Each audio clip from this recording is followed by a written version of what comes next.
The S&P 500 gained 0.7% this week. Sounds good, right? Wrong. While the headlines celebrated, the average stock crashed 1.7%. This is the great AI divergence, and if you're not in the right stocks, you're getting destroyed.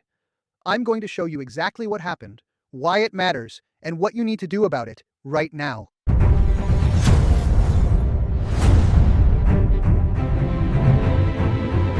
Hey, I'm Burke at Value Aligned Partners, and I'm not here to be your guru. I'm your guide. I've spent the last 35 years watching markets reward the wrong behavior and punish investors who don't understand what's actually driving prices. This week was a masterclass in that. The market gave us two massive catalysts: a historic stock collapse and a dangerous concentration that most investors completely missed. I break down these market moves every single week, not to impress you with jargon, but to help you make smarter decisions with your money. Let's get into it. This is the story of a market that's splitting in two. On one side, artificial intelligence infrastructure stocks that are absolutely exploding. On the other side, everything else is getting hammered. Let's start with the numbers that tell this story. Here's what the surface looked like. The S&P 500 gained 0.7%. The Nasdaq 100, packed with tech, surged almost 2%. But here's where it gets interesting. The equal-weighted S&P 500 fell 1.7%. Small caps dropped 1.3%. What does that mean in English? It means a handful of massive AI stocks lifted the entire index, while the average company got obliterated. This is not a healthy market rally. This is concentration risk on steroids. So what drove this split? Two major catalysts. First, the Federal Reserve delivered what I'm calling the Hawkish Cut.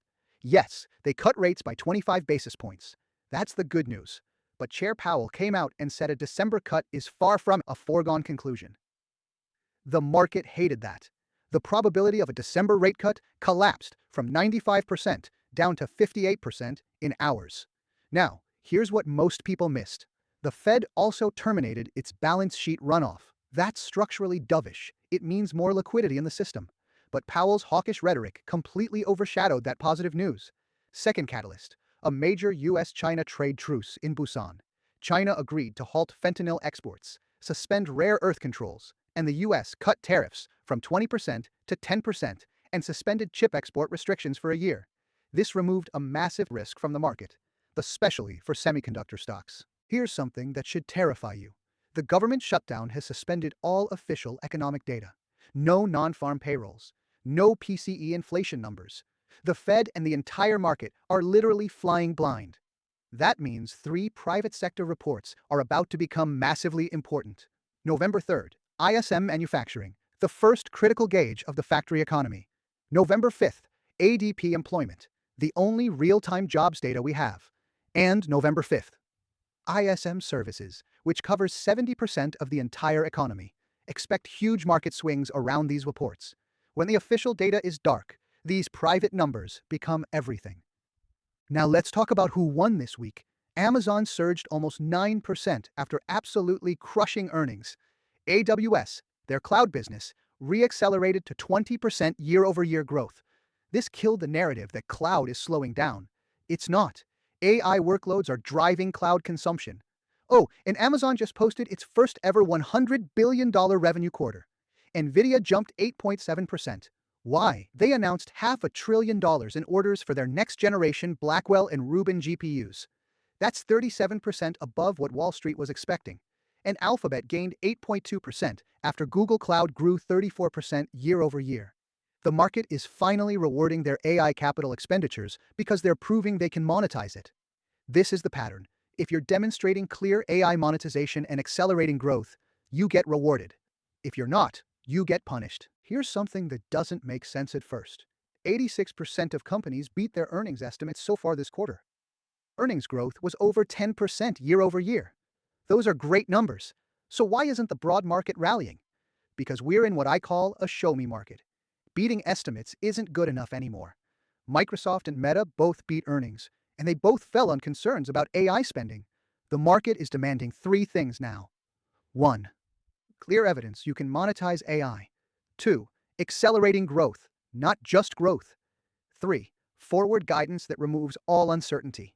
If you can't check all three boxes, the market sells first and asks questions later. That's creating these binary all or nothing outcomes we're seeing. Now we need to talk about the single biggest disaster of the week, Fiserv. This stock fell 46.7% in 1 week. Let me repeat that, 46.7%. Why? They missed earnings badly. EPS came in at $2.04 when the street expected $2.65. Revenue missed by almost $500 million. But here's what really spooked the market. They slashed their full-year growth guidance from around 10% down to 3.5% to 4%. And then, this is the part that confirms a company in crisis. Their CEO, CFO, and board chairman all departed. But here's where it gets interesting for us. This created a contagion effect. The market panicked and started selling every fintech processor indiscriminately. Global Payments fell. Jack Henry fell. And our holding, Fidelity National, ticker FIS, fell 7.8% despite having zero company-specific bad news. The market conflated FIS with Fiserv. That was a mistake, and I'm going to show you why. This is critical. Fidelity National, FIS, is fundamentally different from Fiserv, Fiserv is a merchant acquirer. They run point-of-sale systems like Clover. Their revenue is transaction-based and merchant-facing. They had massive exposure to Argentina's hyperinflation, and their management was way too optimistic. Those are Fiserv's problems. Fidelity National is an enterprise-grade bank technology and capital markets company. They have 81% recurring revenue from long-term contracts. They have zero exposure to merchant POS systems. They have zero exposure to Argentina. These are not the same businesses. Yet FIS is now trading at a 52-week low with an RSI of 26.2. That's technically oversold, purely because the market saw fintech processor and panicked. Here's the opportunity. FIS reports earnings on November 5th. The bar is now on the floor. Any non-disastrous report could trigger a significant relief rally. The market made a mistake. That creates opportunity for those who do their homework. Now let's talk about what actually worked in our value-aligned portfolio this week. Our top 5 gainers were all riding the AI infrastructure wave, and these weren't small moves. Amazon jumped 8.9% after crushing Q3 earnings. But here's the key detail. AWS re-accelerated to 20% year-over-year growth, the fastest rate since 2022. That killed the cloud slowdown narrative dead. Goldman Sachs raised their price target to $290. Nvidia surged 8.7%. At their GTC conference, management gave visibility on $500 billion in orders for Blackwell and Rubin GPUs. That's 37% above what Wall Street was modeling. Bank of America raised their target to $275. Melius went to $300. Alphabet gained 8.2% on their first ever $100 billion revenue quarter. Google Cloud grew 34% year over year, and their cloud backlog hit $155 billion. Unlike Microsoft and Meta, who got punished for AI spending, Alphabet got rewarded because they're proving they can monetize it. Tesla rose 5.3%. No major news, just sympathy momentum with the other megacaps and positive sentiment ahead of their November 6th shareholder meeting on Elon Musk's compensation package. And Bristol-Myers Squibb gained 4.1% on a relief rally after beating earnings and raising full-year guidance. Their growth portfolio drugs grew 17% year over year, proving they can offset the patent cliff fears. Notice the pattern? 4 of our 5 winners are direct AI infrastructure plays. The market is making it crystal clear where it's putting capital. Our value-aligned portfolio had 4 notable laggards this week, and understanding why they fell is as important as celebrating the winners. Fidelity National fell 7.8%. We just covered that.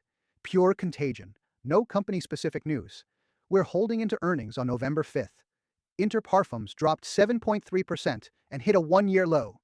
The market is anxious ahead of its November 5th earnings because consensus expects a rare year-over-year revenue decline. Luxury goods are getting hit by macro fears. Roper Technologies fell 4%. Why? Their full-year EPS guidance of $19.90 to $19.95 missed consensus of $20.12 by about 20 cents.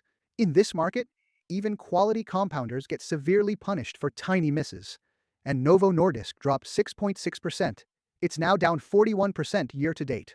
It's facing a perfect storm. Competition from Eli Lilly's weight loss pill, litigation from Pfizer, and fears of government price controls. Their November 5th earnings are absolutely critical. Notice a pattern? 3 of our 4 laggards report on November 5th. That's our moment of truth. So what do you actually do with all this information? Here's your framework for the week ahead. Number 1. Monitor the data vacuum. Those three private sector reports, ISM Manufacturing on November 3rd, ADP Employment, and ISM Services on November 5th, are going to drive massive volatility. With no official government data, these are the only economic gauges the market has. Trade accordingly. Number 2. Watch the key earnings reports. AMD reports November 4th. The question: will the AI semiconductor rally broaden beyond just NVIDIA? FIS and Novo Nordisk both report November 5th. Both have extremely low expectations. Can they beat these depressed bars and trigger relief rallies? And Block reports November 6th. That's our second test of whether fintech can stabilize after the Fiserv disaster. Number 3. Strategic positioning. We're holding FIS and Novo Nordisk into their November 5th earnings because the bars are set extremely low. We remain long our core AI holdings, Amazon, NVIDIA, Alphabet. But given the dangerous market narrowness we're seeing, we're considering trimming some concentrated gains to manage risk. This is not a time to be complacent. The market is rewarding precision and punishing everything else. Look, this week proved something critical. The market is no longer rewarding good enough. It's rewarding companies that can prove AI monetization, show accelerating growth, and provide certainty in uncertain times. For individual investors, that means you can't just buy the market anymore and expect broad-based gains. You need to be strategic. You need to understand what's driving prices, not just that prices are moving. That's exactly what we do at Value Aligned Partners. We don't just tell you what happened. We show you why it matters and what to do about it.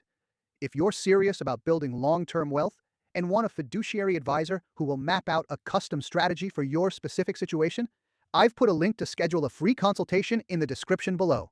We'll figure out where you are, where you want to be, and whether working together makes sense. And hey, if you found this analysis valuable, you're going to love my breakdown of Amazon's cloud business. I'll link that video right here where I dive into why Amazon's moat is deeper than most people realize. Thanks for watching. I'll see you in the next market update.